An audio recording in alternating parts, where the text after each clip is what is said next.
जय जिनेन्द्र, जय महावीर। गुरु उमेश नाम विघ्न हरण, मंगल करण अभिराम। गुरु उमेश के नाम से आज भी सकल सिद्धो काम। ऐसे आचार्य प्रवर पूज्य गुरुदेव श्री उमेश मुनि जी महाराज को कोटि कोटि वंदन। मित्र मंडल इंदौर द्वारा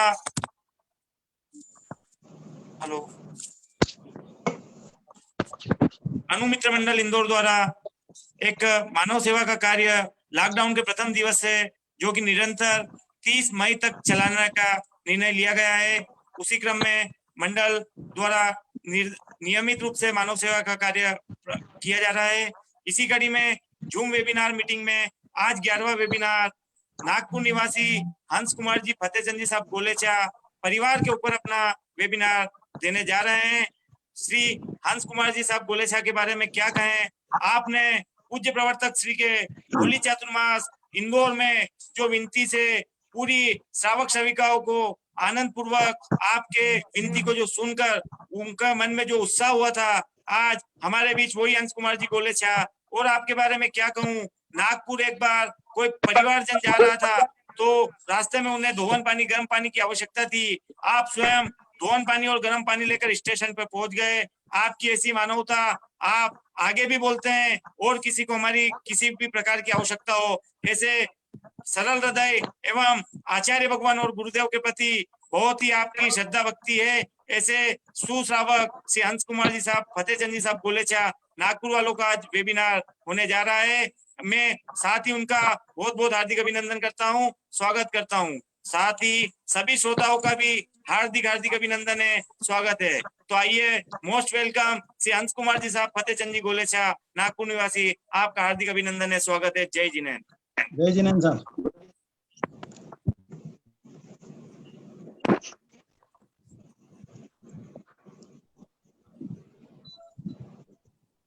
जिंदगी में छाई रहे बहारे, बगिया सद्गुणों की खिलती रहे। जिंदगी के हर मोड़ पर कृपा गुरुवर की मिलती रहे। और आप किनके नसीब होते हैं, आप जिनके करीब होते हैं वे बड़े खुश नसीब होते हैं, बड़े खुश नसीब होते हैं। जो नाव न चला दे वो पतवार ही क्या, जो नाव न चला दे वो पतवार ही क्या, जो अंत ना कर दे वो वार ही क्या। अरे पैसा गाड़ी बंगला में क्या रखा है, जहाँ खुशहाली और प्यार ना हो वो परिवार ही क्या, वो परिवार ही क्या। धर्म से महके वो घर अच्छा लगता है, धर्म से महके वो घर अच्छा लगता है। हैप्पी होम में रहना सुहाना लगता है। आत्मीयता का दीप जहाँ पर जलता है, संघर्ष का अंधकार वहां से टलता है। प्रेम से बोलो प्रेम से रह लो, जीवन है छोटा। प्रेम से बोलो प्रेम से रह लो, जीवन है छोटा। दोष न देखो दोष न बोलो, कर लो समझौता। जाने और अनजाने में हो जाती है गलती, लेट गो कहने से ही अनबन है टलती। प्रेम बिना तो घर वीराना लगता है, हैप्पी होम में रहना सुहाना लगता है। भगवान महावीर को वंदन। सभी उमेश अणु मंडल को भी मेरा अभिनंदन और जय जिनेन्द्र। सभी वेबिनार से जुड़े मेरे मित्रों, आपको सभी से सादर जय जिनेन्द्र।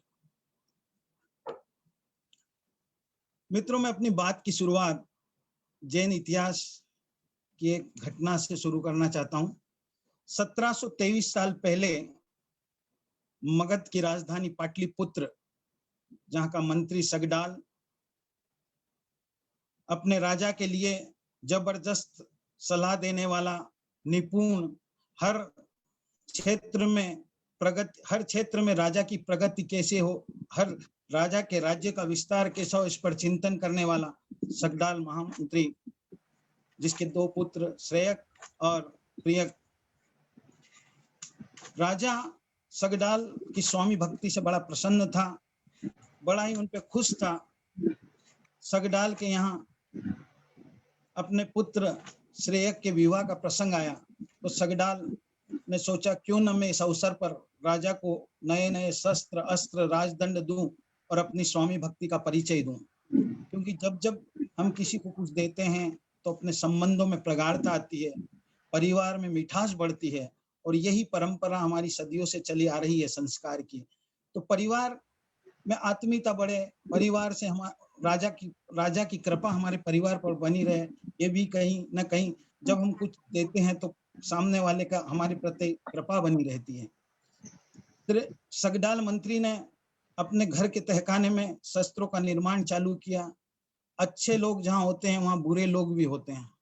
अच्छे लोगों की अच्छाइयां देखकर असंतुष्ट लोगों को, विघ्न संतुष्टि लोगों को बड़ा दुख होता है। किसी की तरक्की किसी को सुहाते ही नहीं है। वर्तमान में हम देखते हैं आज व्यक्ति अपने दुख से जितना दुखी नहीं है उतना दूसरों के सुखों को देखकर दुखी है, और ऐसा ही कुछ सगडाल मंत्री के साथ हो रहा था। एक विद्वेषी ब्राह्मण उनकी प्रगति देखकर हमेशा ये सोचता था कैसे इस मंत्री को, इसके परिवार को यहाँ से हटाऊं। बस एक पुरानी कोई बात हो गई उससे दुश्मनी रखता था, और उसने ऐसा षड्यंत्र रचा कि पूरे पाटलिपुत्र में उनके खिलाफ एक हवा बन गई कि ये राजद्रोही और राजा के खिलाफ कोई षड्यंत्र रच रहा है। राजा के कान में जब बात पहुंची तो राजा ने अपने गुप्तचरों को भेजा कि जाओ सगडाल पुत्र के घर पर क्या हो रहा है। गुप्तचरों ने सूचना दी कि वहां कुछ शस्त्रों का निर्माण किया जा रहा है। राजा का संदेह और पुख्ता हो गया कि जरूर कोई ना कोई षड्यंत्र सगडाल मेरे खिलाफ कर रहा है। राजा ने सुना कि जरूर ये मुझे गद्दी से हटाकर अपने बेटे को राजपाट देना चाहता है। दूसरे दिन सगडाल जब राज्यसभा में आया तो राजा की आंखों में गुस्सा था, तलवार पर हाथ जा रहा था, लेकिन अपनी अभिव्यक्ति को व्यक्त नहीं कर पा रहा था। सगडाल भी जो जन जन से बातें आ रही थी उसके कान तक भी पहुंची। उससे अनुमान हो गया कि राजा के मन में मेरे स्वामी भक्ति के प्रति, मेरे विश्वास के प्रति कहीं ना कहीं संदेह का निर्माण हो गया, और इस संदेह का अगर मैं निर्माण सही समय पर नहीं करूंगा तो मेरे परिवार का, मेरे कुटुंब का राजा सर्वनाश कर देगा, और अगर मेरे कुटुंब को बचाना है, मेरे परिवार को बचाना, तो इस समस्या का कोई ना कोई हल करना होगा। राज्यसभा से अपने घर पर आया, घर के उद्यान में आकर चिंतन करने लगा कि इस परिस्थिति से मैं कैसे निकलूं। अब सगडाल का एक पुत्र श्रेयक राजा का विशेष गुप्त अंगरक्षक था, विशेष सुरक्षा रक्षक था। उसको बुलाया कि बेटा, अपने परिवार पर राजा की कोप दृष्टि हो गई है, और अगर राजा कुपित हो गया तो अपने परिवार को नाश कर देगा, हमारा वंश खत्म हो जाएगा, और अगर हमें अपने परिवार की रक्षा करना है तो इस मार्ग से कहीं ना कोई इसका मार्ग निकालना होगा। बेटा बोला, पिताजी क्या योजना है, कैसे हम इससे निकल सकते हैं, आप बताओ, आप जो बोलोगे मैं करने के लिए तैयार हूं। सगडाल बोला, बेटा मैं जो बोलता हूं उसको तुझे पूरा करना होगा, तभी हमारा परिवार सुरक्षित रह सकेगा, तभी हमारा परिवार बच जाएगा। तुझे कल जब मैं राज्यसभा में जाऊंगा मेरा सर गर्दन से अलग कर देना, मेरे धड़ से सर को, मेरा गर्दन काट देना। पिताजी आप कैसा मुझे एक काम सौंप रहे हैं, मैं आपकी हत्या कैसे कर सकता हूँ? आप हमारे परिवार की नाक है, अगर आप नहीं रहोगे तो हम कैसे रहेंगे? आपके बिना हमारा परिवार कैसा चलेगा? बेटा अभी अगर मेरे एक की कुर्बानी देने से, मेरी एक त्याग करने से, मेरे जीवन का अर्पण करने से अगर हमारा परिवार बचता है तो ये कोई सौदा खोटा नहीं है। मैं जो बोल रहा हूँ उसका अगर तू मानेगा तो ही हमारे परिवार बच सकेगा, नहीं तो हमारा वंश खत्म हो जाएगा।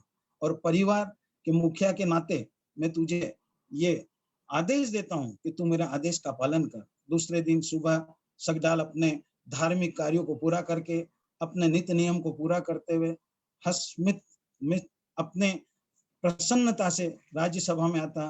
जैसे ही राज्यसभा में राजा को प्रणाम करता है, वैसे ही अपने पुत्र, जैसा उन्होंने अपने पुत्र को बताया था श्रेयक को कि मेरी गर्दन काट देना, तुरंत उन्होंने अपनी तलवार निकाली और पिता का एक झटके में सर काट दिया। राजा और पूरी सभा अवाक रह गई। श्रेयक, ये तुमने क्या कर दिया? अपने पिता की हत्या कर दिया, हमारे राज्य के एक अच्छे मंत्री की हत्या कर दी। राजन, जिस व्यक्ति के कारण आपके मन में संदेह हो गया कि ये राजद्रोह कर रहा है, मेरी गद्दी हड़प लेगा, ऐसे व्यक्ति को जीने का, जो राजा के खिलाफ काम करे, जो राज्य के विरुद्ध चले, उसको जिंदा रहने का हक नहीं है। और मेरा यह कर्तव्य है कि मैं मेरे राजा की सुरक्षा रखूं, और इसीलिए मेरे पिता होंगे, लेकिन पहले मेरा कर्तव्य जरूरी है, और इसीलिए मैंने मेरे पिता का सर काट दिया। पिता के सर काटने के बाद राजा ने पूछा, मैंने जो सुना कि भाई आपके घर में जो हथियार बन रहे हैं, ऐसे शस्त्र अस्त्र का निर्माण हो रहा है, सही बात है? श्रेयक बोला, महाराज ये सही बात नहीं है। अभी मेरे विवाह का प्रसंग आ रहा था, मेरे पिता ने सोचा कि मैं राजा को कुछ उपहार अर्पण करूं, तो उन्होंने नए शस्त्र बनाकर आपको देने की योजना बनाई थी कि राजा को मैं सरप्राइज दूं, राजा को अचानक ये उपहार दूं। लेकिन हमारे परिवार से जो द्वेष रखने वाला है, उसने ऐसी बात फैला दी, गलत फहमी फैला दी, और आज ये मेरे पिता को अपने प्राण की आहुति देकर हमारे परिवार की रक्षा करना पड़े। राजा को जब सत्यता का, वास्तविकता का ज्ञान हुआ तो बड़ा पछतावा हुआ। मित्रों, जब चिड़िया चुग गई खेत, अब पछताए क्या होते जब चिड़िया चुग गई खेत, ये बात तो आपने सबने सुनी होगी। वो तो मर गया, लेकिन राजा ने श्रेयक को गले से लगाया और माफी मांगी, बोले मेरी गलतफहमी के कारण, मेरे संदेह के कारण तुम्हें अपने पिता को खोना पड़ा। श्रेयक अपने घर पे चला गया। समाज की जो रीति रिवाज उस अनुरूप जो भी शोक, उनका अंतिम संस्कार वगैरह किया, शोक किया, लेकिन अपने परिवार की सुरक्षा के लिए उन्होंने अपने प्राण की आहुति दे दी।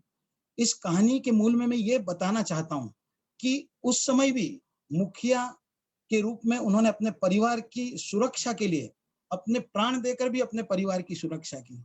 हम क्या सोचते हैं, कभी हमारे साथ भी कई बार ऐसी बातें आती है, कई बार हम हमारी इच्छाओं को रखते हैं, लेकिन हमारी इच्छाएं पूरी नहीं होती है। कई बार हम चाहते हैं कि मेरा ये काम हो जाए, मेरी ये इच्छा पूरी हो जाए, लेकिन परिवार उस समय वो इच्छा पूरी करने में समर्थ नहीं हो पाता है, या वो कोई कारण से आपकी इच्छा पूरी नहीं होती तो हम नाराज हो जाते हैं कि मेरी इच्छा नहीं पूरी हुई। लेकिन मुखिया को क्या तकलीफ है? घर का जो मुख्य रहता है, पिता हो या दादा हो या जो भी हो, वो मुखिया के रूप में अपने दायित्व का निर्वाह करते हुए कई बार इस परिस्थिति में आ जाता कि वो कर नहीं पाता। लेकिन सगडाल ने ये संदेश दिया कि मेरा परिवार बड़ा है, मेरा परिवार की रक्षा करना मेरा पहला कर्तव्य, और उसने अपनी जान दे दी। तो ये है मित्रों परिवार, और आज इस पर हम चर्चा करना है।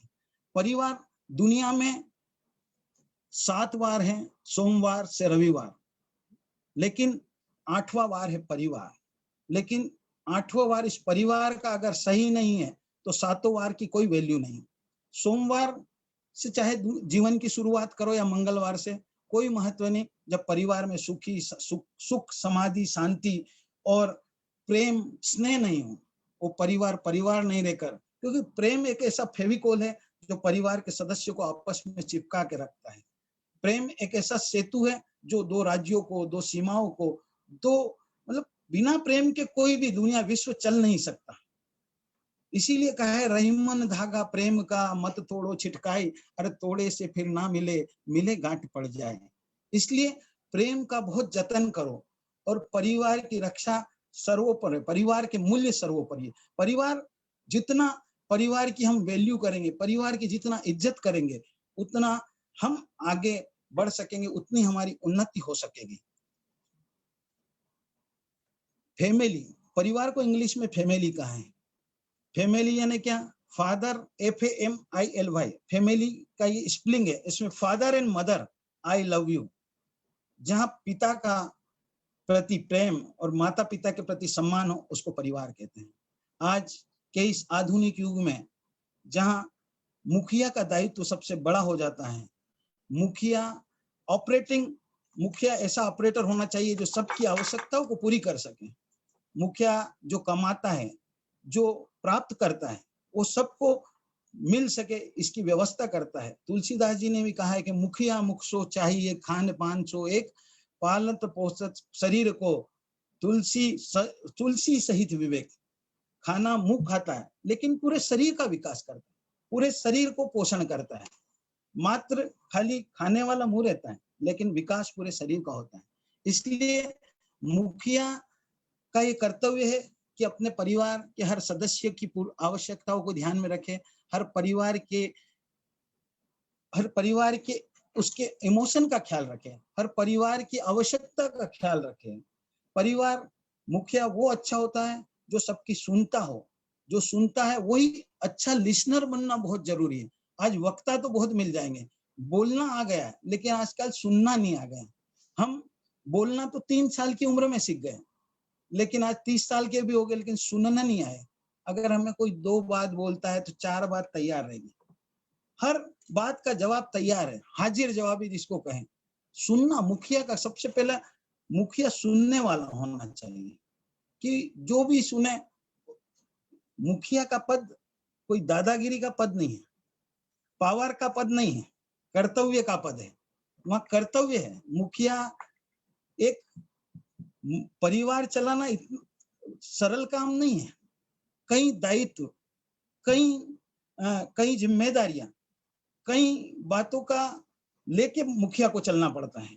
परिवार को लेके चलना पड़ता है, समाज को लेके चलना पड़ता है। परिवार में रह के बच्चों को कैसे संस्कारित करूं, भाई भाई में सामंजस्य कैसे लेके चलूं, पति पत्नी में कैसे संबंध, मुखिया और पति पत्नी का संबंध कैसे अच्छे से चल सके, देरानी जेठानी अपने संबंधों में कैसे मिठास ला सके, आपस में इनके कैसे प्रेम रहे, ये सब का काम मुखिया का है।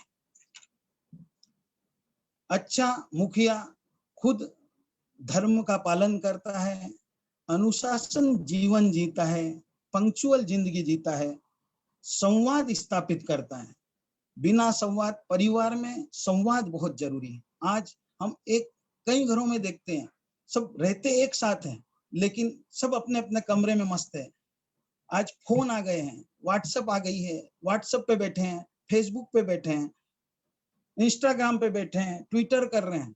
लेकिन घर के परिवार, आप फेसबुक के दोस्त को पता है कि बेटे को क्या पसंद है, आपकी बेटी को क्या पसंद है, उसकी क्या रुचि है, उसको कौन सी डिश भाती है, उसका कौन सा कलर फेवरेट है। लेकिन परिवार के पिता को, परिवार के माता को ये पता नहीं। आज ये स्थिति हमारी बन रही है। परिवार में जब तक हम समय नहीं देंगे, तब तक परिवार को हम जान नहीं सकेंगे। मात्र मुखिया का काम पैसा कमाना नहीं होता है, और आज यही हो रहा है कि लोग पैसे के पीछे भाग रहे हैं। बस ज्यादा से ज्यादा पैसा कमाऊं, ज्यादा से ज्यादा बच्चों को सुविधा दूं, फोन ला दूं, स्कूटर दे दूं, फोन दे दिया, स्कूटर दे दिया, अच्छा कैरियर बनाने के लिए अच्छी स्कूलों में शिक्षा, कॉलेज में दाखिला दिला दिया, अच्छी ट्यूशन करा दिया, और समझता मैं अपने बच्चे को बहुत अच्छी सुविधा दे रहा है, नो डाउट। लेकिन मैं समय कितना दे रहा, कभी चिंतन किया? बच्चों को मात्र पैसे, बच्चों पर मात्र पैसे का निवेश मत कीजिए। अगर आपको अपना भविष्य उज्जवल बनाना है तो बच्चों पर समय का निवेश कीजिए। अगर आज आप समय निवेश करेंगे तो आपका बुढ़ापा सुधर जाएगा।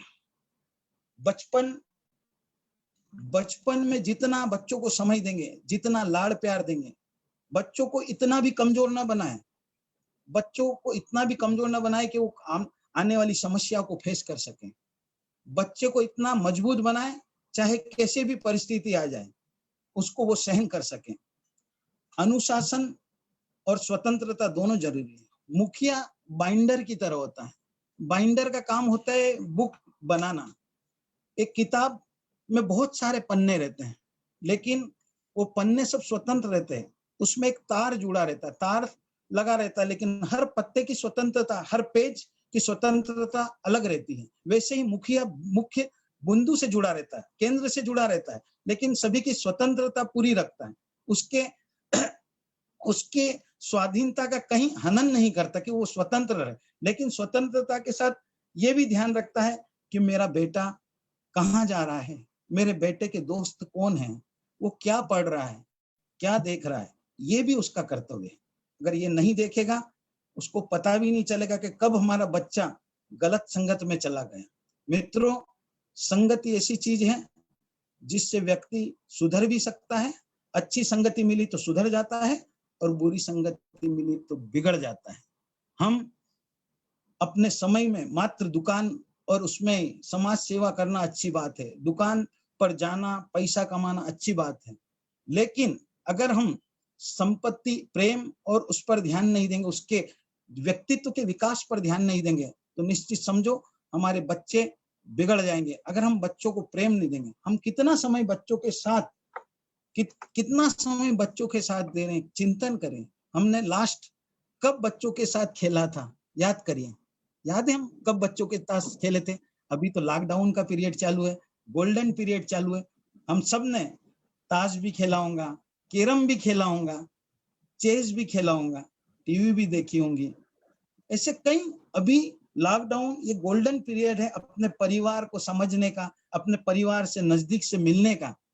आज पूरा देश कोरोना से पीड़ित है। कोरोना बीमारी आज देश ही नहीं पूरे विश्व में फैली हुई है, और इस कोरोना के संकट के काल में आज कोरोना ने आज हमारे परिवार को साथ में रहने का समय दे दिया है। इसको अगर हम पॉजिटिव लें तो देखिए आप, जो हम कभी हमारे पास टाइम नहीं रहता था, रविवार के अलावा हमको कहाँ टाइम है बच्चों को परिवार समय देने का। और आज सहज ही, आज 2 महीने से हम दे रहे हैं समय, लेकिन 2 महीने से ज्यादा हो गए, लगभग 2 महीने हो गए, और हम आज परिवार के साथ खेल रहे हैं। बच्चे को क्या अपेक्षा रहती है कि पिताजी मेरे साथ प्रेम से खेले, प्रेम से बोले। बच्चों का दिल जीतो, बच्चों को उसको डांटो मत, बच्चों का कंपैरिजन मत करिए। अरे उसका बच्चा तो इतना है, इतना अंक ला रहा है, उसमें तो स्पोर्ट्स में कितना आगे है, बच्चा कितना बढ़िया कर रहा है। आपने करीब 9-10 साल पहले मैंने पिक्चर देखा था, फिल्म तारे जमी पर, हो सकता है आपने भी देखी होगी। तारे जमी पर आपने देखा है, ईशान अवस्थी का एक कैरेक्टर बच्चे का रहता है। जो बच्चा, उसके उस अवस्थी फैमिली में 2 बच्चे रहते हैं, बड़ा बेटा और छोटा ईशान रहता है। बड़ा बच्चा स्पोर्ट्स में आगे, पढ़ने में होशियार, हर फील्ड में आगे। माता पिता भी उससे विशेष लगाव रखते हैं, उससे विशेष प्रेम करते हैं, उसकी तारीफ करते हैं। और ईशान वो हर समय उसको अंडर एस्टिमेट करते, उसको उलाहना देते, उसके, क्योंकि वो पढ़ने में कमजोर रहता, स्पोर्ट्स में पीछे रहता, हर समय उसको कोई ना कोई उपालम, कभी पिताजी डांट देते, कभी मम्मी डांट देती। वो हमेशा इन्फीरियरिटी कॉम्प्लेक्स से ग्रसित हो जाता उसको। लेकिन मम्मी पापा ने ये सोचने की कोशिश नहीं की कि आखिर ईशान को प्रॉब्लम क्या है। हम कभी सोचते हैं कि हमारे बच्चे को क्या प्रॉब्लम है? हम कहीं बच्चों पे कुछ थोप तो नहीं रहे, सिर्फ हमारी अपेक्षा या हमारे इमोशन को पूरा कहीं ना कहीं हम अपने बच्चों के माध्यम से कराना तो नहीं चाहते हैं। और यही हालत उस बच्चे की, ईशान की थी। वो एक बीमारी से ग्रसित था, जो भी देखता था उल्टे दिखता था उसको अक्सर। इसके कारण वो ठीक से पढ़ नहीं पाता था, और ठीक से पढ़ नहीं पाता था तो वो ठीक से परीक्षा नहीं दे पाता था, और परीक्षा में फेल हो जाता था। स्कूल वाले अलग चिल्लाते, हर टीचर उसको पनिशमेंट देता, क्लास से बाहर कर देता। वो स्कूल के ज्यादा समय में बाहर ही रहता है और पनिशमेंट ही रहता है, वो घूमते रहता है। स्कूल तंग आकर उसको निकाल देते हैं, और घर वाले परेशान होकर उसको डे बोर्डिंग स्कूल डालने का फैसला लेते हैं, और उसको 20 सेशन से दूसरे निकाल दिया जाता है और एक डे बोर्डिंग स्कूल में छोड़ दिया जाता है। ईशान बहुत बोलता है कि मुझे मत भेजो, मैं अकेला नहीं रह सकता, लेकिन माता पिता को उस पर दया नहीं आई, उसकी प्रॉब्लम समझने का प्रयास नहीं किया, और उन्होंने सिर्फ नहीं तो अच्छे स्कूल में भेज दिया, पैसा दे दिया, और ऐसा समझा हमारा कर्तव्य होगा। लेकिन वहां बच्चा गुमशुदा रहने लगा, फोन आता तो बात नहीं करता, और मन में इन्फीरियरिटी गए सॉरी। और उसकी तकदीर अच्छे कि उसको वहां एक अच्छा शिक्षक का सहयोग मिल गया। आमिर खान के रूप में वहां एक शिक्षक आता है जो पेंटिंग कराना चाहता है, बच्चों को पेंटिंग कराता, टेम्परेरी टीचर रहता है। जब वो सब बच्चों को बुलाता तो वो लर्न विथ फन। आज बच्चों को उसे रट्टा मत करवाइए, उसको जब प्रेशर कुकर मत बनाइए। अभी स्कूल से आया, ये क्लास जा, वो क्लास जा। व्यक्तित्व का विकास करिए, मैं ना नहीं बोलता, लेकिन व्यक्तित्व के विकास के साथ उसकी शारीरिक क्षमताओं का भी मूल्यांकन कीजिए कि हमारे बच्चे की क्षमता कितनी है, और वो देखता है कि इस बच्चे को क्या प्रॉब्लम है, और उस सर ने उसकी प्रॉब्लम समझा और उस प्रॉब्लम को हल करने की कोशिश किया, उसको प्रेम दिया, उसको आत्मीयता दी, और उसकी भावना को समझा, और उसकी किसमें रुचि, उसको देखा कि अरे ये बच्चा बहुत अच्छी पेंटिंग करता है, ये इसकी पेंटिंग एक अद्वितीय और एक्स्ट्राऑर्डिनरी पेंटिंग है। पूरी स्कूल में अपने प्रिंसिपल बोलकर बोलकर उसने वो किया। तो यहाँ वो एक मेरा इस मूवी का उद्देश्य यही था कि उसने बच्चों के माता पिता ने उसकी प्रॉब्लम नहीं समझकर सिर्फ कंपैरिजन किया, और उसका अगर वो समझते हैं तो उसको जब उस टीचर ने जाकर उनके माता पिता को बताया कि आपके बच्चे का ये प्रॉब्लम है, तब समझ में आएगा अरे हमारे बच्चे का क्या प्रॉब्लम है। हम भी कोशिश करें, हम उनसे कब ये कब हो सकेगा कि जब हम उनको नजदीकता से जानेंगे, उनका प्रेम करेंगे, उनको कंपैरिजन नहीं करेंगे। अमेरिका के राष्ट्रपति अब्राहम लिंकन ने अपने बच्चे के जो क्लास टीचर थे उनको एक पत्र लिखा कि मेरा बच्चा आपके पास पढ़ रहा है, राष्ट्रपति का बच्चा समझकर मत पढ़ाइए उसे, एक अच्छा नागरिक बनाने के उद्देश्य से उसको पढ़ाइए।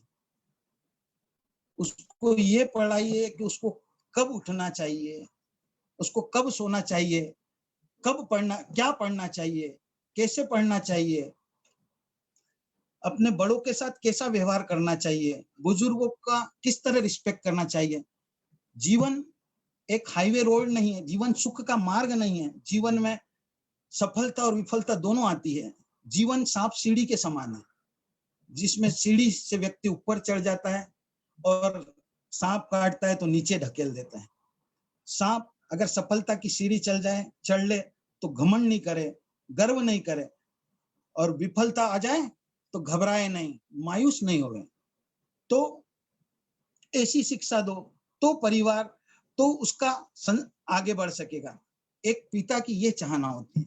बच्चों, देश को चलाना सरल है, देश को चलाना, राष्ट्रपति बनना सरल है, लेकिन एक परिवार को चलाना बहुत कठिन काम है। राष्ट्रपति स्वयं भी अपने बच्चे को अगर संस्कारित करना चाहे तो एक दुष्कर काम है, लेकिन देश को चलाना उसके लिए उतना दुष्कर नहीं है।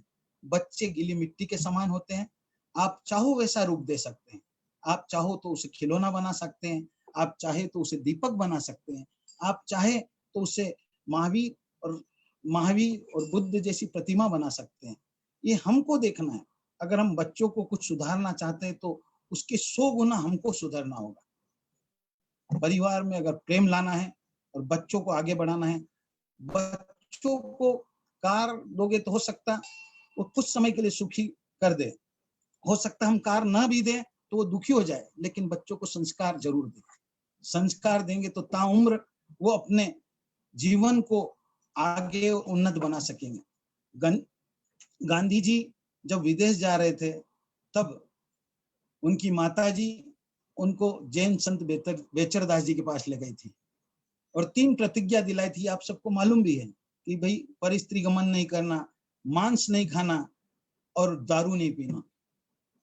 और गांधी जी अपने अनुभव में लिखते हैं कि इन 3 प्रतिज्ञा के कारण ही मैं सदाचार युक्त रहा और मेरा जीवन ऊंचा बन सका। यह है माता पिता का रोल, यह है माता पिता का कर्तव्य। माता पिता का सबसे बड़ा दायित्व है कि वे बच्चों के सामने झूठ ना बोले, बच्चों के सामने गलत काम ना करे, बच्चों के सामने झगड़ा ना करे। बच्चे टेप रिकॉर्डर जैसे होते हैं, जैसा वो देखते हैं वैसा ही वो करते हैं। आप बच्चे को अगर नकलची बंदर कहे तो कोई बड़ी बात नहीं। एक बार एक पिताजी अपने घर में पंखे की आवाज आ रही थी जोर जोर से, तो पिताजी उठे और पंखा बंद करके उसमें तेल डालने लगे। 7-8 साल का बच्चा ये देख रहा था। उसने पिताजी से पूछा, पिताजी आवाज जोर जोर से आ रही तो इसको क्या किया आपने? बोले इसीलिए मैं इसमें तेल डाल रहा हूँ ताकि ये जो घर्षण हो रहा है, जो आवाज आ रही है वो बंद हो सके। उस बच्चे के दिमाग में ये बैठ गया कि जब कोई मशीनों में या किसी में आवाज आती है तो उसमें तेल डालना चाहिए। कुछ दिनों बाद पिताजी, दोपहर का समय था, सो रहे थे। पिताजी को खर्राटे लेने की आदत थी, सो रहे थे और जोर जोर से खर्राटे आ रहे थे। बच्चे के दिमाग में था कि जहां जहां आवाज आती है वहां तेल डालना पड़ता है। बच्चे ने तेल की वो ली और पिताजी के पास गया और दोनों नाक में तेल डालने लगा। एकदम पिताजी अचकचा एकदम निद्रा में से उठे, बेटा ये क्या कर रहा है? बोले पिताजी आपने ही तो बोला किसी में से आवाज आए तो तेल डाल दे तो आवाज बंद हो जाती। ये है बच्चे की लर्निंग क्षमता, यही बच्चे की नकल करने की पद्धति। एक लेडीज किताब पढ़ रही थी और उसके बाजू में ही बच्चा भी चित्रकथा और ये पढ़ रहा था। एक व्यक्ति को आश्चर्य हुआ कि आज के इस जमाने में जहां बच्चे मोबाइल को छोड़ते नहीं, मोबाइल के बिना रहते नहीं, और आपने इसको कैसे किताब दे दी। अरे बच्चे आजकल सुनते कहाँ हैं जी, बच्चे तो वो करते हैं जो हम करते हैं। इसलिए ये ध्यान रखें कि बच्चे को कहना नहीं, करके दिखाना। अगर कहोगे तो बच्चे नहीं सुधर सकते। मित्रों, हमारे यहाँ संस्कृति में अगर 4 लोग मिल जाए तो चौधरी बन जाते हैं, और 5 लोग मिल जाए तो पंच बन जाते हैं। लेकिन परिवार के सदस्य जब सब मिल जाते हैं तो वहां लक्ष्मी जी का वास हो जाता है। लक्ष्मी जी का अगर वास कराना है, लक्ष्मी जी का वास कराना है, प्रेम और संप जरूरी। एक व्यक्ति के सपने में लक्ष्मी जी आते हैं। लक्ष्मी जी ने आकर बोला कि अब मैं काफी वर्षों तक, आप 100 वर्षों से ज्यादा मैं आपके घर रही हूँ, आपकी पूजा और प्रतिष्ठा से बहुत खुश हूँ, लेकिन मेरी ऐसी मर्यादा है कि मैं 100 साल से अधिक किसी के घर में नहीं रहती हूँ, अतः अब मैं आपको छोड़कर दूसरी जगह जाना चाहती हूँ। व्यक्ति बोला, माते ये क्या कर रहे हो, कंगाल हो जाऊंगा, क्योंकि सबको आज लक्ष्मी जी की जरूरत है। हेल्थ, आज अगर पैसा नहीं है तो कोई कीमत नहीं है, इसलिए माते आप छोड़ के मत जाओ, मेरी विनम्रता से विनती है। तो लक्ष्मी जी बोले, अच्छा ठीक है, मैं तुझे एक वरदान देना चाहती हूँ, जो वरदान मांगना हो मांग ले। तो व्यक्ति बोला, माते मुझे 1 दिन का समय दो, तब मैं वरदान मांगूंगा। लक्ष्मी जी बोले, ठीक है, मैं कल वापस तेरे सपने में आऊंगी और तेरा वरदान बता देना, मैं वरदान दे दूंगी। बोले ठीक है। सुबह वो व्यक्ति उठा और अपने परिवार को एकत्रित किया। बड़ा परिवार था, सबको बुलाया कि भाई मेरे को रात में सपना आया कि लक्ष्मी जी ने बोला कि मैं अब बस आपको छोड़ के जाना चाहती हूँ, आपको जो वरदान एक मांगना है मांग लो। बोलो अब क्या करें। तो परिवार के सब सदस्यों ने अपनी अपनी राय देने लगे। कोई बोला जमीन ले लो, कोई बोला सोना चांदी हीरे जवाहरात मांग लो, कोई बोला लॉटरी खुलवा लो। सबने अपनी बात रखी। उस व्यक्ति की जो छोटी बहू थी वो सबको सुन रही थी। उसने कहा, पिताजी मेरे हिसाब से तो ऐसा नहीं करना चाहिए, मेरी ऐसी राय है कि आपने लक्ष्मी जी को ये सब नहीं मांगना चाहिए, क्योंकि लक्ष्मी जी ने जब मन बना ही लिया कि मेरे को जाना है, तो वो फिर हम ये सब मांग भी लेंगे तो ये सब चले जाने वाला है। तो ससुर जी ने बोला, भाई बेटा तेरा क्या इच्छा है, तू बता दे क्या करना चाहिए। तो बोले, मेरे ख्याल से आप उनसे मांगो कि हमारे परिवार में, पिता पुत्र में, सासू बहू में, बेटों बेटों में, बाप बेटों में, सब में ऐसा प्रेम और संप बना रहे कि हम कभी अलग नहीं हो, प्रेम और संप बना रहे, बस ये वरदान मांग लो। सेठ जी को बात जच गई। सेठ ने कहा ठीक है। दूसरे दिन पुनः लक्ष्मी जी सपने में आए। सब बोलो बेटा क्या चाहिए। माते मुझे कुछ नहीं चाहिए, सिर्फ आप मुझे प्रेम, हमारे परिवार में प्रेम और संप रहे, जो उसकी छोटी बहू ने बताया था वो बात लक्ष्मी जी के सामने रख दी। लक्ष्मी जी ने बोला तथास्तु, और उसके बाद गंभीर हो गए। व्यक्ति बोला, क्या बात है लक्ष्मी जी, नाराज हो गए क्या, एकदम आपको क्या हो गया। नहीं वत्स, मैं नाराज नहीं हुई, मैं ये सोच रही हूँ कि आपकी बुद्धिमान बहू ने प्रेम और संप मांगकर पुनः मुझे 100 साल के लिए रोक लिया। व्यक्ति खुश हो गए, ऐसा एकदम उसको खुशी हो गई। तो मित्रों, छोटी बहू में कितनी बुद्धिमता और कितने संस्कार लेके आए। उसके माता पिता को धन्य के ऐसे संस्कार दिए कि उसने लक्ष्मी को वापस 100 साल के लिए रोक लिया। तो क्या हम अपने बच्चों को ऐसे संस्कार नहीं दे सकते, हम अपनी बेटियों को ऐसे संस्कार नहीं दे सकते कि जिस घर में वो जाए उस घर को स्वर्ग बना दे, उस घर में संतुलन स्थापित कर दे, उस घर में प्रेम और मोहब्बत का झरना बहा दे। तब परिवार परिवार नहीं रहकर एक परिवार, एक मंदिर बन जाएगा। मित्रों, मंदिर स्थानक में तो घंटा 2 घंटा रहते हैं, लेकिन घर में हमारा अधिक से अधिक समय व्यतीत होता है। तो क्या उस घर के प्रति हमारा कुछ दायित्व नहीं है। उस घर को हम स्वच्छ नहीं रखें, उस घर को प्रेम और वात्सल्य से परिपूर्ण नहीं रखें, घर में आने के बाद ऐसा लगना चाहिए मन को सुकून मिले, नहीं तो ऐसा ना हो कि बार बार कैसे मैं इस घर से बाहर निकलूं और तनाव मुक्त हूं। परिवार सदस्यों के प्रति अगर प्रेम और वात्सल्य होगा तो कुछ एक अनेरा आनंद आएगा, और जब परिवार को मंदिर समझने लग जाएंगे तो उसके प्रति एक अलग भावना आ जाएगी कि नहीं, ये मेरा परिवार नहीं, ये मेरा मंदिर है। आज मैं आपके सामने जो बोलने के लिए तत्पर हुआ ना कहीं मेरे परिवार की प्रेरणा है। मेरे से ज्यादा उत्सुकता मेरे परिवार को, मेरे बेटे को, मेरी पत्नी को थी कि नहीं, अरे इस तो परिवार के सहयोग के बिना व्यक्ति कुछ काम नहीं कर सकता। कभी आपने सोचा कि आप दुकान जाते हैं या कहीं ऑफिस जाना है तो आपके परिवार का इसमें कितना रोल रहा हुआ है? हमारी कहीं ना कहीं हमारी सफलता के पीछे हमारे पूरे परिवार के सदस्यों का रोल है। हम उसको कहीं समझ नहीं पाते हैं। बच्चा स्कूल जाता है तो उसको ड्रेसअप करती, टिफिन करती, ये उस परिवार की बहू रानी का है। अपनी समझो अगर परिवार में दादा दादी है या सिंगल परिवार है, आजकल ज्यादातर विभक्त परिवार होते जा रहे हैं क्योंकि परिस्थिति ऐसी बनती जा रही है कि परिवार विभक्त होते जा रहे हैं। और वर्तमान में एक जमाना था कि एक एक घर में 40, 60, 80 लोग रहते थे और सब प्रेम से रहते, और यही पता नहीं चलता था कि कौन माता है और कौन काका और कौन पिता है। एक ये भी समय था, और आज 4-5 सदस्यों से मिलकर परिवार चल रहा है। तो ऐसे में परिवार की जिम्मेदारी बढ़ जाती है। जो आनंद संयुक्त परिवार का मिलता है वो आनंद अभी नहीं है, लेकिन परिस्थितियां ऐसी आ गई कि आज संयुक्त नहीं रह पा रहे। कोई बिजनेस के कारण बाहर चला गया है, कोई अपने व्यापार के कारण परिवार से दूर चला गया है, लेकिन कोई ना कोई वजह से परिवार से अलग हुआ, लेकिन परिवार से कोई अलग नहीं होना चाहता है। आपने देखा अभी कोरोना में कितने प्रवासी मजदूर पूरे देश में, कितने देश से आज अपने घर को जाना चाह रहे हैं। क्यों? अभी बीच में औरंगाबाद पर घटना हो गई, कम से कम आपके एमपी के ही 9 मजदूर कट के मर गए। कितनी दुख की बात है। क्यों? वो ऐसे दुख के समय में अपने परिवार का साथ चाहते हैं कि मैं अगर परिवार के साथ रहूंगा तो इस दुख की घड़ी को अच्छे से फेस कर सकूंगा, इस परिवार की घड़ी में अच्छा मुझे संबल मिल सकेगा। अकेला व्यक्ति कुछ नहीं कर सकता है, परिवार के साथ ही वो तरक्की कर सकता है, परिवार के साथ ही जीना चाहता है।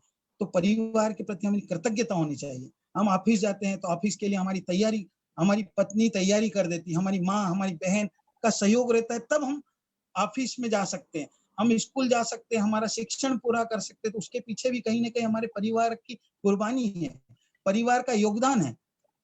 मैं अगर हमें सुबह कहीं जाना है, सुबह की 5 बजे की फ्लाइट, तो हमारी पत्नी सुबह सबसे पहले उठकर चाय बना देगी। नौकरसी करते हैं तो अलग बात, नहीं तो चाय ले लो, नाश्ता ले लो, बैग तैयार कर देंगे, अटैची तैयार कर देंगे, और तब जाके हम अपने टास्क को, अपने कार्य को पूरा कर सकते हैं। अगर उसका परिवार का सहयोग नहीं रहता तो क्या हम अपनी जिम्मेदारी पूरी कर सकते हैं? नहीं कर सकते। तो ऐसे जो परिवार का निस्वार्थ हम पर प्रेम चल रहा है, वो भावनाएं समझे, उनको उन्होंने जो हमारे पीछे त्याग किया वो समझने की कोशिश करें। हमारे मन में कभी आया कि हमारी इतने परिवार की व्यवस्था अच्छे से चल रही है, कैसे चल रही है? क्योंकि हम कभी इस तरफ कभी सोचने का हमारा मन ही नहीं गया। कभी हमने अपनी पत्नी को धन्यवाद दिया, नहीं यार तेरी वजह से मैं समय पे दुकान पहुंच जाता हूँ, समय पे खाना खा लेता हूँ, समय पे मेरे सब काम हो जाते, सब कपड़े व्यवस्थित मिलते हैं, पूरा मेरा व्यवहार अच्छे से चलता है। मित्रों, परिवार में पत्नी का स्थान बहुत महत्वपूर्ण है। हमारे यहाँ उसे धर्म सहिका कहा है, धर्म पत्नी का है, क्योंकि वो धर्म में प्राय आप देखो महिलाएं धर्म में आगे रहती है और महिलाएं के कारण ही कई पुरुष धर्म में आगे बढ़ते हैं। लोगों को ऐसा लगता है धर्म करना महिलाओं का काम है, बहनों का काम है, हमारा काम थोड़ी है। तो उनके प्रति कृतज्ञता ज्ञापित करें। मित्रों, हैप्पी वाइफ हैप्पी लाइफ। अगर जिसके घर में पत्नी सुखी तो समझो परिवार सुखी। अगर पत्नी से आपकी अनबन रही तो परिवार में आपकी अनबन रहेगी। आपके घर डायमंड सेट होगा, हीरो का सेट होगा, लेमन सेट होगा, सोफा सेट होगा, एक सब सेट होंगे, लेकिन अगर पत्नी घर में अपसेट है तो समझ लेना सब अपसेट है। इसलिए पत्नी को जरूर सुखी रखो, क्योंकि आज के जमाने में अगर पत्नी सुखी तो परिवार सुखी, और परिवार सुखी तो बच्चे भी सुखी और आप भी सुखी। इसलिए परिवार के प्रति कृतज्ञता रखो। नहीं, मेरी पत्नी के कारण मेरे काम हो रहे, अरे मेरे बच्चे के कारण इस बच्चे ने मेरा ये पूरा किया, इसलिए उन्हें धन्यवाद देना सीखे, उनके प्रति आत्मीयता ज्ञापित करना करें। बिना कृतज्ञता ज्ञापित किए हम उनका, अगर हम कम से कम 2 बोल मीठे कि हाँ, आज आपकी वजह से मैं अच्छा खाना खाना खा पा रहा हूँ। कई ऐसे लोग हैं जिनके घर में खाना नहीं मिलता, सिंगल हैं, कोई कारण से नौकरी कर रहे हैं, माँ के हाथ का, परिवार के सदस्य के हाथ का खाना नहीं मिल पा रहा है। इसलिए परिवार के प्रति बहुत कृतज्ञता ज्ञापित करें कि नहीं, मुझे ऐसा पुण्यवानी से ऐसा परिवार मिला है। मित्रों, परिवार पुण्यवानी से मिलता है। पूर्व जन्म में अच्छे कर्म किए, इसलिए अच्छे परिवार में हम आज बैठे हैं, आज सब सुख सुविधा मिली है, ये कहीं ना कहीं हमारे पूर्वकृत पुण्यवानी से मिला है। तो परिवार में धर्म का सिंचन करें, साथ में बैठकर परिवार के साथ कभी 15 मिनट अगर समय है तो एक सामायिक कीजिए, धर्म के संस्कार दीजिए, परिवार में साथ में बैठकर प्रार्थना कीजिए। आपस में साथ में बैठेंगे तो आपकी घनिष्ठता बढ़ेंगी, आत्मीयता बढ़ेंगी, एक दूसरों को समझ सकेंगे, एक दूसरों की क्या परेशानी कह सकेंगे। परिवार में जरूर एक दिन चर्चा, हफ्ते में एक दिन चर्चा रखेगी, भाई क्या तब आप कैसे हो, स्वस्थ हो, आपको कोई तकलीफ तो नहीं है। अगर बच्चे हैं तो बच्चों को पूछो, भाई पढ़ाई कैसी चल रही, रोज उनको फॉलो अप करिए कि तू स्कूल में क्या पढ़ रहा है, तेरा क्या होमवर्क बराबर है, तेरे को जरूरत तो नहीं है। तो कहीं ना कहीं आप परिवार के निकट आ सकेंगे, नहीं तो परिवार से हम दूर होते जाएंगे। परिवार में मात्र पैसे की जरूरत नहीं, सम जरूरी। मैंने इसीलिए वो कहानी आपके सामने रखने का प्रयास किया था। तो परिवार में मतभेद हो सकते हैं, मनभेद नहीं होना चाहिए। मित्रों, दिमाग में मनी, कुंडली में शनि और परिवार में दुश्मनी नहीं होना चाहिए। अगर सुखी होना है तो इन 3 से जरूर बचो। परिवार में दुश्मनी अगर होगी तो आपका परिवार तरक्की नहीं कर सकेगा। जिसका परिवार जितना संगठित और जितना एक होगा, वो परिवार ताकतवर माना जाता है। अगर आप संगठित परिवार है तो मोहल्ले में भी आपकी धाक जमी रहेगी, भैया इनसे छेड़छाड़ मत करो, सब एक है, हम सब ये हमारे पे भारी पड़ जाएंगे, उनसे कोई लड़ना भी नहीं चाहेगा। तो परिवार का संगठन बहुत मजबूत रखता है। लकड़ी का गट्ठर है, उसे कोई नहीं तोड़ सकता, लेकिन वही लकड़ियां अगर अलग अलग हो जाए तो उसको तोड़ने में कोई टाइम नहीं लगता, उसमें ताकत नहीं लगता। इसीलिए united we stand and divided we fall. अगर हम संयुक्त रहेंगे तो जुड़े हुए रहेंगे, और विभक्त रहेंगे तो टूट जाएंगे। मित्रों, अगर भाई अकेला है तो वो 2 हाथ है, कमजोर पड़ जाएगा। लेकिन वही भाई अगर 2 हो जाएंगे, साथ में रहेंगे, भाई से अगर आपका कोई कारण से विवाद हो गया तो भी उससे संवाद स्थापित करो। आज सबसे बड़ी तकलीफ क्या है, परिवार में संवाद की कमी होती जा रही है। और परिवार में संवाद, कम्युनिकेशन बहुत जरूरी है। परिवार में संवाद होगा तो परिवार सुखी रहेगा। संवाद नहीं होगा, आज जितना संवाद दूर होते जा रहा है, बातचीत बोलचाल बंद होती जा रही है, उतने रिश्ते में खटास आती जा रही है, उतने रिश्तों में दूरियां आती जा रही है। इसलिए संवाद स्थापित करें, कम्युनिकेशन स्थापित करें, और कम्युनिकेशन स्थापित करने से ही हम आगे बढ़ सकेंगे। आप देखिए, संवाद, अगर राजनीतिक पार्टियां अपने वोटर से संवाद नहीं करती है तो वो जीत नहीं सकती है। अगर राजा अपनी प्रजा से संवाद नहीं कर सकता है तो आगे नहीं बढ़ सकता है।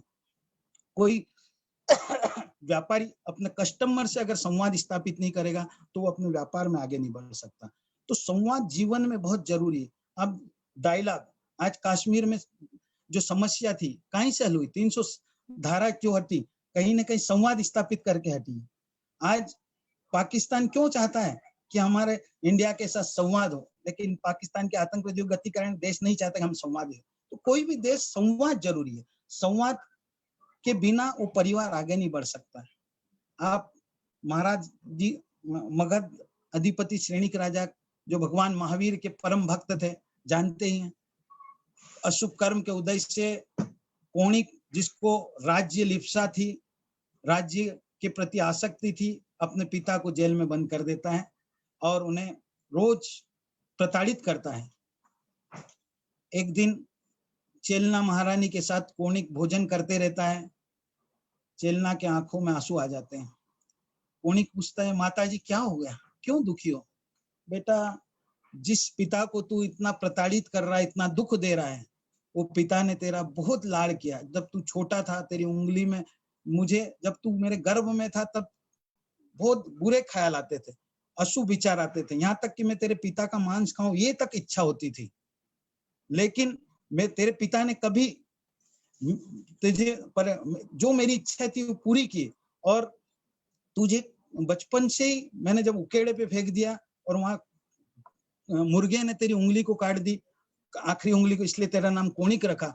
और कोणिक, तू तेरे तू जब छोटा था तो वो जिम साथ में लेकर, गोद में लेकर जिमते थे, और तू उस समय मल मूत्र अपने पेशाब कर दिया तो भी उन्होंने तेरे घृणा नहीं की, और उसको तेरा वो नहीं किया, इतना ख्याल रखते थे, इतना लाड़ पाड़ किया, और आज तू उनको क्या दे रहा है? पिता के उपकार को सुनकर उसके मन में आत्मग्लानि होगी कि मैं कैसा नालायक बेटा हूं कि मैं अपने बाप को जेल में बंद कर दिया, और उसको कहीं ना कहीं उसके श्रेणी के अशुभ कर्मों का शायद कुछ कम हुआ होगा, तो ऐसा विचार आया और वो तुरंत हाथ में हथौड़ा लेकर जेल की ओर गया और बोला कि आज मैं पिता को बंधन से मुक्त कर दूंगा। लेकिन सैनिक राजा अपने बेटे के अत्याचार से इतना दुखी हो गया था, देखा कि आज तो इसके हाथ में हथौड़ा है, जरूर आज मेरे ये प्राण ले लेगा। लेकिन और ऐसा सोचकर कि ये कहीं मुझे मार न दे, तो उन्होंने अपने हाथ की अंगूठी का हीरा चूस लिया और अपने आप को मौत से वरण कर लिया, मौत स्वीकार कर ली। जब तक कोणिक श्रेणिक तक पहुंचता है तब तक उसकी मृत्यु हो जाती है। और ये मृत्यु क्यों हुई? गलत फहमी से। अगर कोणिक और श्रेणिक में संवाद स्थापित होता तो शायद श्रेणिक नहीं मरता, शायद श्रेणिक वापस राजा बन जाते थे। लेकिन उसके मन में, कोणिक के मन में अच्छी भावना लेकर गया, लेकिन वो समझ नहीं पाए श्रेणिक कि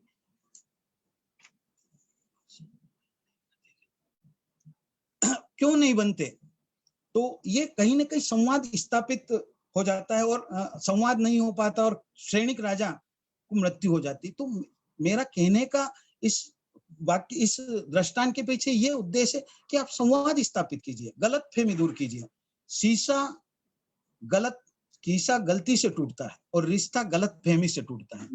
शीशा कहीं टकरा जाए तो गलती से टूट जाता है, लेकिन रिश्ता गलत फहमी से टूट जाता है। इसलिए अहम और वहम से बचे। कहीं ना कहीं अगर वहम हो गया, शंका हो गया, संदेह हो गया तो वो टूट जाएगा। इसलिए आप संदेह से बचने की कोशिश करें, संवाद स्थापित करें। व्यापार में आगे बढ़ने के लिए अपने बड़ों से मेल नहीं खाता। पुराना शिक्षण पद्धति और वर्तमान शिक्षण पद्धति आज बहुत भिन्न हो गई। पहले जमाने में व्यापार करने के तरीके अलग होते थे, आजकल में व्यापार करने के तरीके अलग हो गए। आज व्यक्ति ये चाहता है कि मैं कम समय में, कम लागत में ज्यादा अर्जन करूं।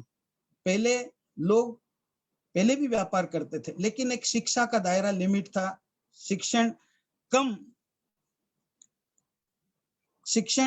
कम होता था, इतनी विश्वविद्यालय, इतना ये नहीं था। पारिवारिक और अनुभव और परिवार अनुरूप ज्ञान मिलता था और उस अनुरूप वो व्यापार करते थे।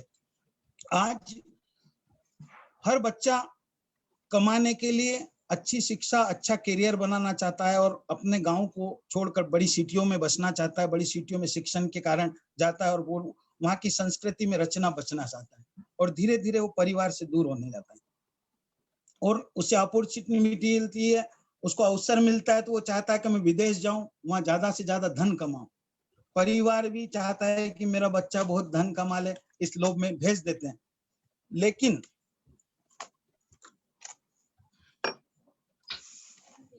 लेकिन वो वहां जाकर उसे जो स्वतंत्रता मिलती, वहां जाकर वहां का जो एनवायरमेंट मिलता है, वो धीरे धीरे उस संस्कृति में अपने आप को एडॉप्ट कर लेता है, उससे जुड़ जाता है और पुनः अपनी संस्कृति में आना नहीं चाहता है।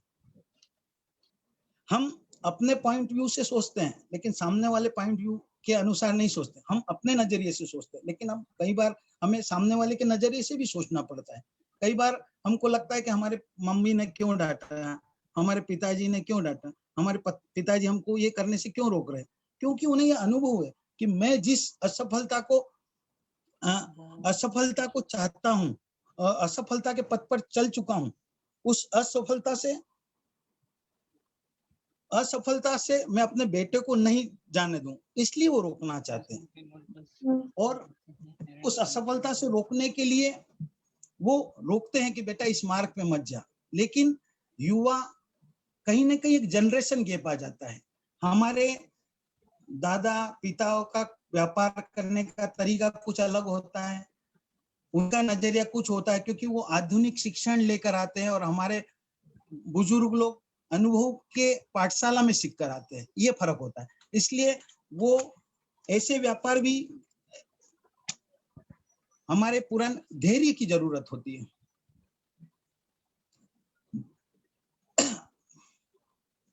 धैर्य की जरूरत रहती है, और धैर्य कब आएगा? जब हम धैर्य के साथ कोई काम करेंगे तो ही आगे बढ़ सकेंगे।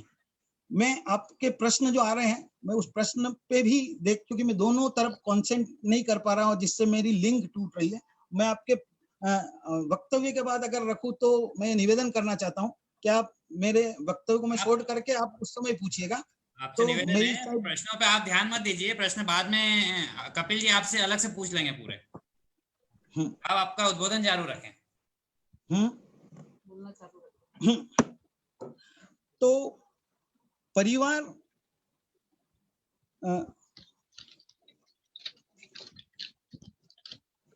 परिवार की हम इच्छा करना सीखे, परिवार की भावनाओं को सीखे। सिर्फ अपनी इच्छाओं की या अपनी शौक को पूरा करने का ध्यान नहीं रखें। आप देखिए, जब दीक्षा लेते हैं कोई भी, तो परिवार की आज्ञा होती है तब दीक्षा ले सकता है व्यक्ति, ऐसे वो दीक्षा नहीं ले सकता है। जब तक परिवार किसी को आज्ञा न दे, तो परिवार की आज्ञा बहुत, यहाँ है परिवार की आज्ञा का महत्व। आप देखिए शासनपति भगवान महावीर खुद, शासनपति भगवान महावीर को आप देखिए, वो खुद जब संयम लेने के लिए माता पिता से आज्ञा चाहते हैं तो वो कहते हैं कि अभी आप संयम मत लो 2 साल। तो तीर्थंकर मालूम था उन्हें कि भाई मेरे माता पिता का मेरे प्रति बहुत अनुराग है। वो तीर्थंकर होके भी ये संदेश दे गए कि नहीं, पहले परिवार। फिर बाद में भाई ने बोला कि अभी दीक्षा मत लो, माता पिता गए तो मुझे शौक है, इस गम की घड़ी में आप दीक्षा मत लो, अभी आपका साथ की जरूरत है। तो उन भाई की बात रखने के लिए भी 2 साल रुके। तो जब हमारे शासन पिता हमारे परिवार, अपने परिवार का इतना महत्व समझते, इतनी बात रखते हैं, तो हम हमारा क्या कर्तव्य ये समझें। परिवार, आपने ये कई बार सुना होगा, कम खाओ, गम खाओ और नम जाओ। शरीर को स्वस्थ रखना है तो कम खाइए, परिवार को अगर मजबूत रखना है, परिवार में सबको साथ रखना है तो गम खाओ, सहनशील बनो, और इज्जत पाना है, प्रसिद्ध होना है तो नम जाओ, क्योंकि नमता वही जिसमें जान हो, अकड़ना तो सख्त मुर्दे की पहचान है, इसलिए अकड़िए मत। आज हम देखते हैं कहीं ना कहीं हमारी वचनों में भी वो रिस्पेक्ट नहीं रहता, हम मीठे वचन नहीं बोलते, कड़वे वचनों का प्रयोग कर लेते हैं। वचन, शब्दों का बहुत महत्व होता है। शब्द, एक शब्द आपको उन्नति करा सकता है और एक ही शब्द आपको पतन में भी ला सकता है। हम अभी आप देखिए लॉकडाउन में महाभारत चल रहा है, पहले भी महाभारत देखा हो, महाभारत के युद्ध के पीछे कहीं ना कहीं शब्दों के ताने ही है। आप देखिए रामायण में देखिए, आप ऐसे कहीं आप देख लेंगे तो शब्द अच्छे बोलो, आप अच्छा बोलेंगे तो आपके बच्चे अच्छा बोलेंगे, आप तू बोलोगे तो बच्चे तू बोलेंगे, आप मीठा बोलेंगे तो बच्चे भी मीठा बोलेंगे, हम अपने बड़ों को प्रणाम करेंगे तो बच्चे भी प्रणाम करेंगे। लेकिन आज हम खुद ही प्रणाम नहीं करते हैं तो बच्चे को कहाँ से अपेक्षा रखते हैं? तो बचपन से बच्चों को ये संस्कार दे, बड़े होने के बाद कभी भी बच्चे नहीं सीख सकेंगे। बड़ा बनने के लिए बहुत सहन करना पड़ते हैं। बहनें बड़ा बनाती है, दही बड़ा, उसके लिए बड़ा बनने के लिए किस प्रोसेस से गुजरना पड़ता है आप सबको पता है। उसको भिगाते हैं, उसके बाद फिर उसको पीसते हैं, उसके बाद फिर उसको तलते हैं, उसके बाद फिर पानी में डालते हैं और फिर दबाते हैं। इतनी प्रोसेस निकलती तब जाके बड़ा बनता है। वैसे ही परिवार में जब बड़ा बनना रहता है तो इतने भोग देना पड़ता है तब जाके बड़ा बना जाता है। आप देखिए घड़ा कैसे बनता है? मिट्टी, कुम्हार मिट्टी लाता है, जंगल से खोदता है, उसके बाद उसको लाके बहुत पांव से गूंथता है, उसके बाद उसको चाक पे चढ़ाता है और उसके बाद घुमाता है, उसके बाद पात्र बनाता है, फिर धूप में सूखने के लिए रखता है और फिर वो कच्चा पात्र पकाने के लिए अग्नि में रखता है, तब जाके वो पात्र बनता है। तो जब पात्रता, पानी की उस पात्रता लाने के लिए इतनी प्रक्रिया रहती है, तो हमें परिवार में बड़ा बनने के लिए, परिवार को चलाने के लिए कितना त्याग और समर्पण करना, ये चिंतन का विषय है।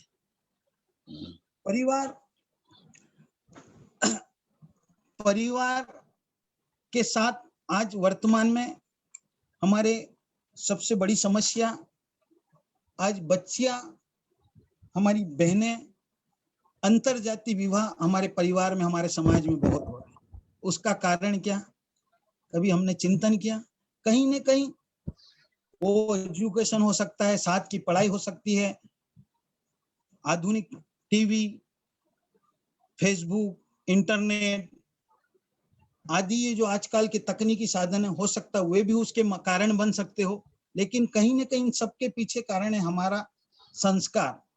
जब बच्चों को हमारी आवश्यकता होती है तब हम उतना ध्यान नहीं दे पाते, उनकी बातों को शेयर नहीं कर पाते, उनको सुन नहीं पाते हैं, और ऐसे समय बच्चा कोई एक अच्छा ऐसा मजबूत कंधा या अपनी बात को कहने सुनने वाला चाहता है, और अनायास ही उसको कोई ऐसा मिल जाता है जिससे उसके प्रति उसमें एक अट्रैक्शन निर्माण हो जाता है।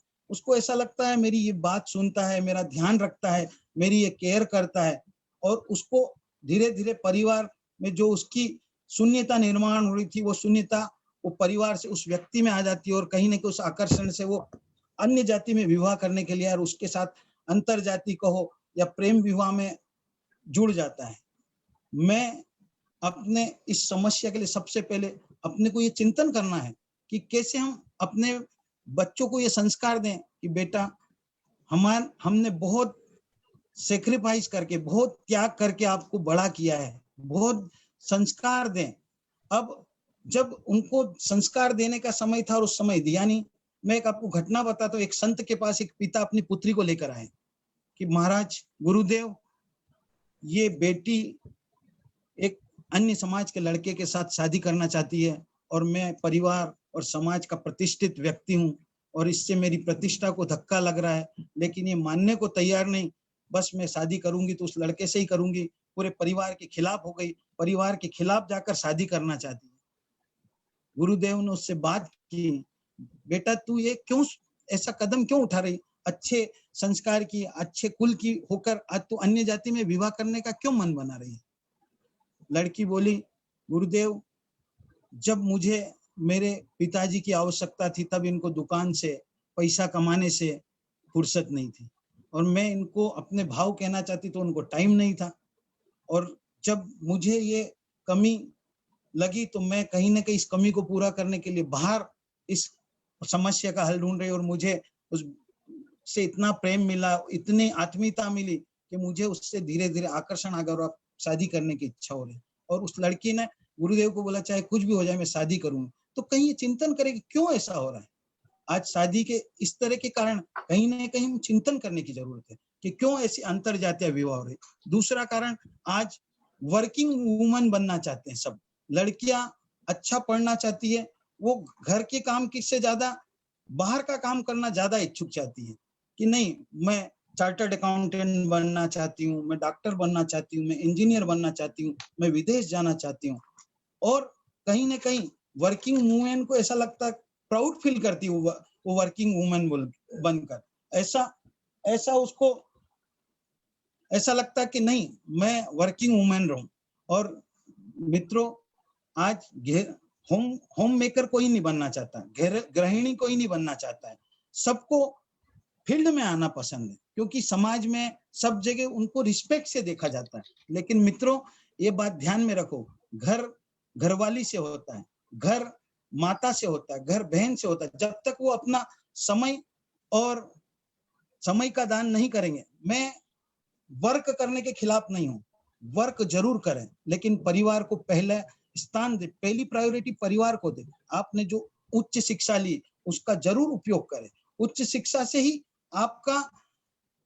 आपने जो उच्च शिक्षण लिया उससे जरूर आप अपना जो इच्छा है उसको पूरी कीजिए, लेकिन उसके साथ ही अपने परिवार को भी टाइम दीजिए, तभी आप अपने परिवार को सही दिशा में सही संस्कार दे सकेंगे। इसलिए ये ना सोचे कि हम लड़कियों के पढ़ाई के खिलाफ है।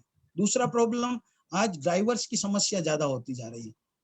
शादी होती है, 8 दिन हुए, 2 दिन हुए, 4 दिन हुए और तलाक में अपने पिता के यहाँ आ जाती लड़की, और समस्या वैचारिक समस्या आ जाती है, खान पान की समस्या आ जा सकती है, और ज्यादा कहीं नहीं कहीं आपसी अनबन हो जाती है, और ये इसके कारण डाइवर्स की समस्या बढ़ती जा रही है। तो ये इस पर समाज को चिंतन करना पड़ेगा। एक छोटी सी घटना, जयपुर के महाराजा की एक पुत्री थी। बचपन में ही उसके पिताजी मतलब माताजी की मृत्यु हो गई, तो राजा जी ने उस बच्ची का पालन किया, खूब लाल प्यार से उसको पढ़ाया। ये पुरानी घटना है। तो छोटे से उस समय में कम उम्र में शादी हो जाती थी। राजा ने अच्छे घर घराना देखकर शादी कर दी। राजा ने शादी करके अपनी जिम्मेदारी पूरी की। राजकुमारी जहाँ गई उस घर में, वहाँ राजकुमार उसके जो पति थे उसने कहा, आप बहुत बड़े घर से आई हो, आपको कोई काम नहीं करना है, सिर्फ एक काम करना है कि आप रोज मेरा हुक्का भर दिया करो। राजकुमारी ने कभी काम किया नहीं। उसने कहा, मैं आपको, आपने क्या मुझे दासी समझ लिया है? क्या मैं आपकी नौकरानी हूँ जो मैं आपके हुक्का भरूं? और लड़के वापस जयपुर आ गई। राजा को आके बताया कि पिताजी, आपके कंवर साहब ने मेरा अपमान कर दिया, उनको आप यहाँ बुलाओ और उनको डांटो तो मेरे दिल में ठंडक मिलेगी। राजा ने उसकी बात को ध्यान से सुना। कुछ दिनों बाद राज्यसभा में कंवर साहब को बुलाया।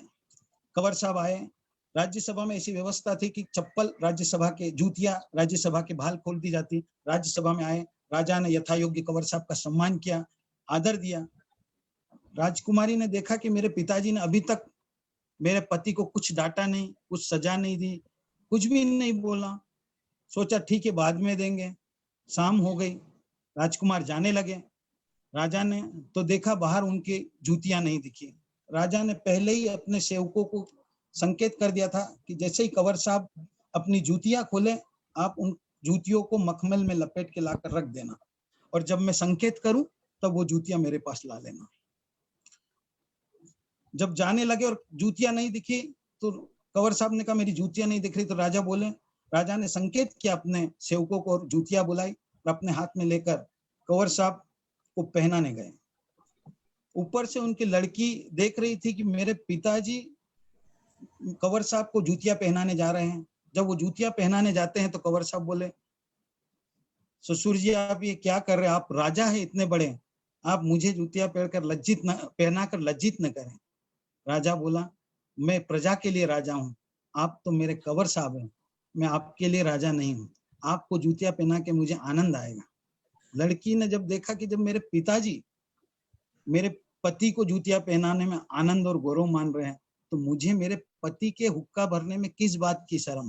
तुरंत उसे अपनी गलती का एहसास हुआ और वो आई और अपने पति से माफी मांगी और पुनः पति के साथ चली गई। तो मित्रों, राजा ने अपनी बेटी की बात सुनकर हड़बड़ी में कोई निर्णय ही नहीं लिया, हड़बड़ी में कोई वो नहीं किया कि कुछ करूं। उन्होंने कह के नहीं, करके बताया कि इज्जत करने से इज्जत मिलती है। तो हम भी अपने ईगो को छोड़ें, अपने समर्पण से हम किसी के प्रेम के लायक बन सके। प्रेम का संपादन करना है तो समर्पण करना जरूरी है, और बिना समर्पण के दुनिया में कुछ नहीं मिलता, इसलिए समर्पण जरूरी है।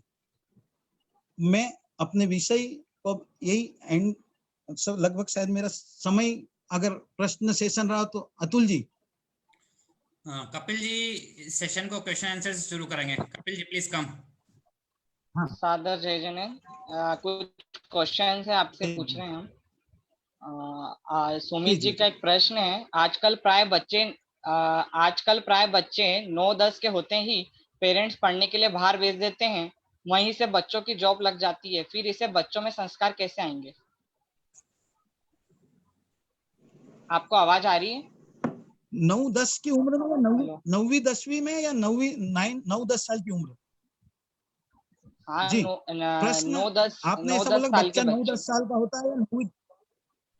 अच्छा, आजकल प्राय 9-10 साल के बच्चे 9-10 साल के हल्के, हाँ जी, 9-10 साल के बच्चे होते हैं, पेरेंट्स पढ़ने के लिए हाँ। बाहर भेज देते हैं, वहीं से बच्चों की जॉब लग जाती है, फिर इसे बच्चों में संस्कार कैसे आएंगे? अगर संस्कार देना है तो बच्चों को घर पे रखना जरूरी है, लेकिन अगर व्यवस्था नहीं है और बच्चों को भेजना पड़ता है तो समय समय पर, पहले तो वेल्थ ओरिएंटेड नहीं होना चाहिए। हमारा उद्देश्य धन कमाना ही है।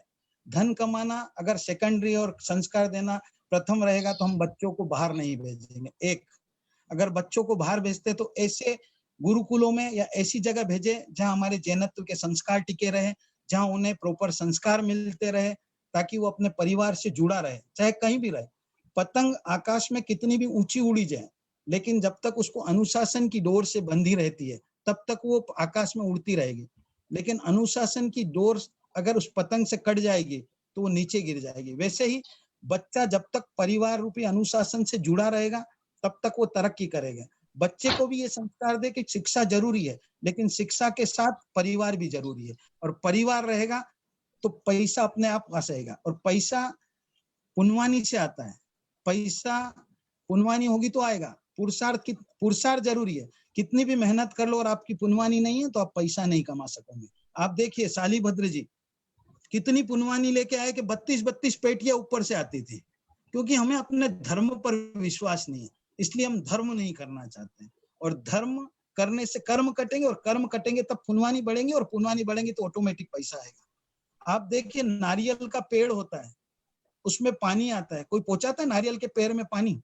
अपने आप आता। वैसे ही पुनवानी होगी तो पैसा बहुत आएगा। सिर्फ शिक्षा और संस्कार पे हम ध्यान दें, पढ़ाई जरूर करवाइए, लेकिन संस्कार के साथ उन्हें जॉब कराने की अपेक्षा अपने व्यापार में डालें, तो मेरे ख्याल से शायद बच्चे संस्कारित रह सकेंगे।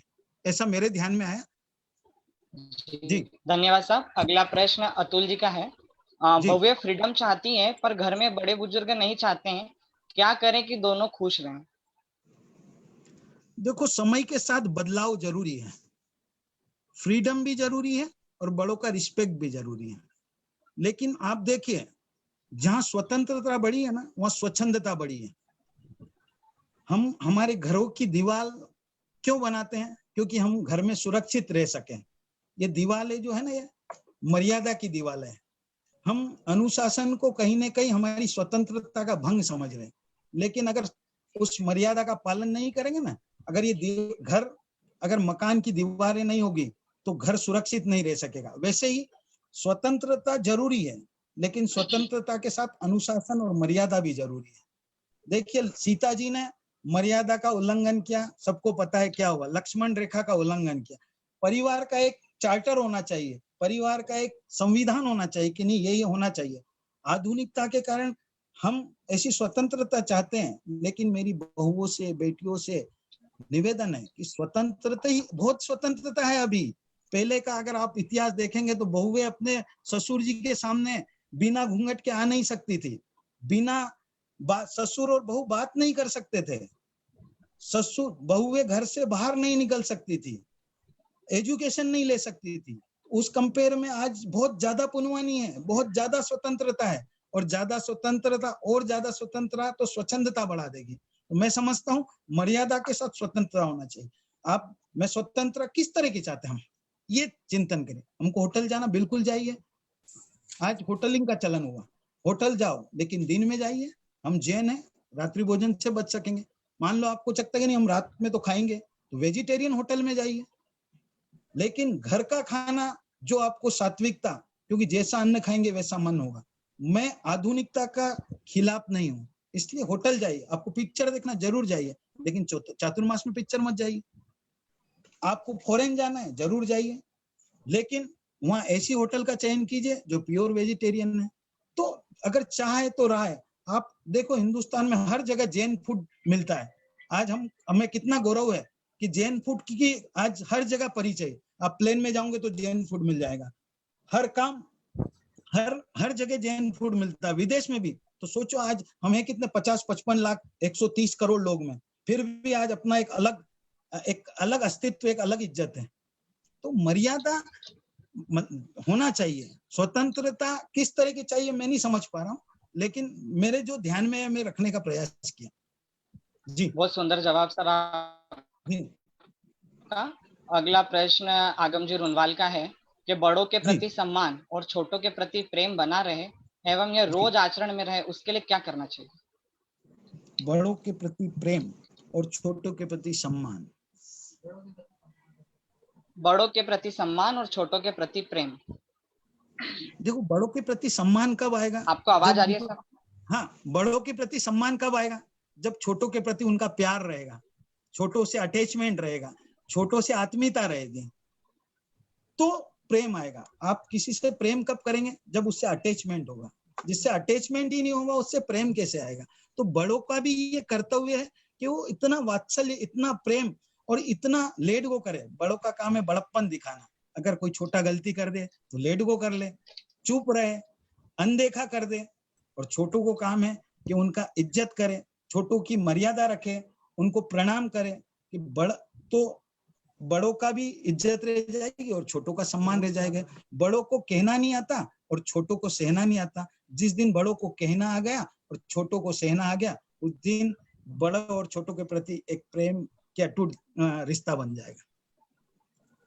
बहुत ही सुंदर उद्बोधन साहब आपने फरमाया। आपका अणुमित्र मंडल बहुत बहुत आभार व्यक्त करता है।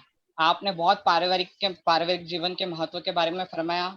आपने संयुक्त परिवार के बारे में, बच्चों के बारे में, कोरोना के बारे में, परिवार के संवाद के बारे में, सारे पॉइंट पर बहुत सुंदर विवेचन कहानी के माध्यम से हम सबको लाभान्वित किया।